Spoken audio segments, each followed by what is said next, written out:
All right, it is time for Focus 50 Plus, and Dr. George Schofield joins us. Good morning. And today, talking about being alone, right? Right.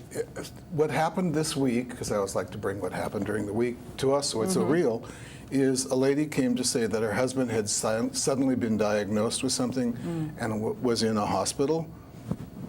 On top of that, she had no idea how to be alone, and he kept the book. She had no idea where anything was. Okay. So it's like a double whammy for her. And it was a reminder to me to say, we need to talk about practicing being alone before we need to have the skill.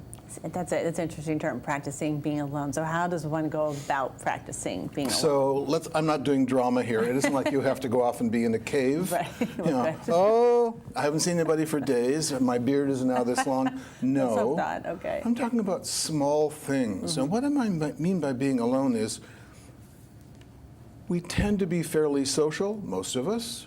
We have a certain group of friends, especially if we've retired here and we're in a community and there are lots of things to do.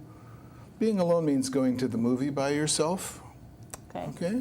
Maybe if you're going to go see your kids, you take a small trip by yourself. Okay. It's very small, incremental things, because this isn't about sort of like black to white. Right.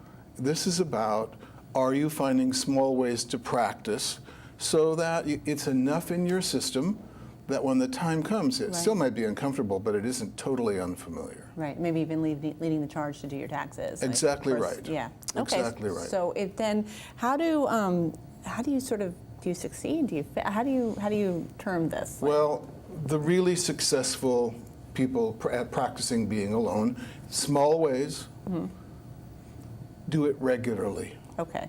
Because then you build sort of a almost second nature. Second nature, and it's in your body as well as in your head. The people who don't do it well generally cheat. Either they don't do it at all, or they say, "Oh yes, I'm going to do this," and then they come right up to it, and it doesn't happen. Okay. Okay.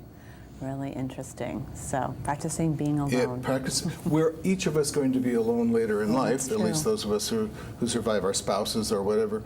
I don't want to be negative about it. I just want us to practice so it's not totally unfamiliar. Exactly. All right. Thank you so much. And we will see you next week. Good. Thank you, Kathy. All right. We'll be back right after this.